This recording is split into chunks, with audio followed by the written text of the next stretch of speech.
नाज़िन कुंभ में क़त्ल थियल एएसआई बिलावल वसाण जा क़ातिल गिरफ़्तार न थियण करे एहतजाज कयो वियो आहे। वधीक तफ़सीली सूत अहमद रिंद जी हिन रिपोर्ट में। जी नाज़रीन, जीअं त जेको आहे कुझु टाइम अॻु बिलावल वसाण खे खैरपुर में बेदर्दी सां क़त्ल करे शहीद कयो वियो हो। उन जे जेको नाहक खून जो क़त्ल आहे उन जे जेको आहे असां सां गॾु उन जो भाउ ऐं कुझु हुन जा रिश्तेदार असां सां गॾु मौजूदु आहिनि। अचो त वधीक उन्हनि सां ॻाल्हि ॿोल कयूं था त हुननि जो छा चवणु आहे। जी वसाण जो भाउ माशिक अली आहियां। मुंहिंजे भाउ खे बेदर्दी सां क़त्ल कयो आहे खैरपुर में।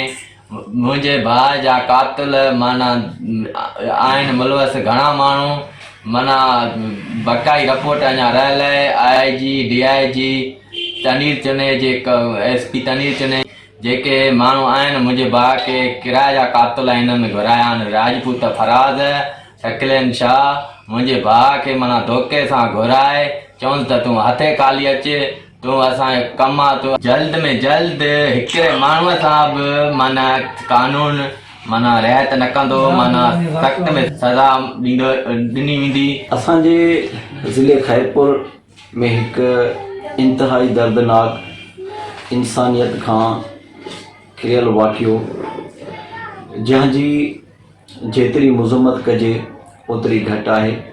SSP अमीर सऊद मक्सी साहब खां इहो मुतालबो कंदुमि त क़ातिल खे फौरी तौर ते ज़िले खैरपुर जे मरियम तोप ते लटकायो वञे, उनखे सरेआम फांसी ॾिनी वञे त जीअं शहीद ASI बिलावल वसाण जे रूह खे सवाब मिली सघे। तव्हांखे ॿ टे ॾींहं पहिरां तव्हांखे ख़बर आहे त इंतहाई ॾुखाईंदड़ खैरपुर में पहिरियों वाक़ियो ASI शहीद बिलावल वसाण जो थियो आहे।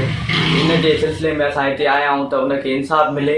असांजो आला इदारनि खां मुतालबो आहे SSP खैरपुर, DIG सकर फिदा हुसैन मस्तोई, DIG लाड़काणो, DIG हैदराबाद ऐं SSP इरफान बलोच ऐं SSP तनवीर तुनियो ऐं SSP अमजद शेख खां अपील था कयूं त हिन जा जेके क़ातिल ऐं मुलविस आहिनि हिन खे घुराए बेदर्दीअ सां क़त्ल कयो वियो आहे। इहो इंसानियत सां मतिलबु हिननि गेम खेॾी आहे।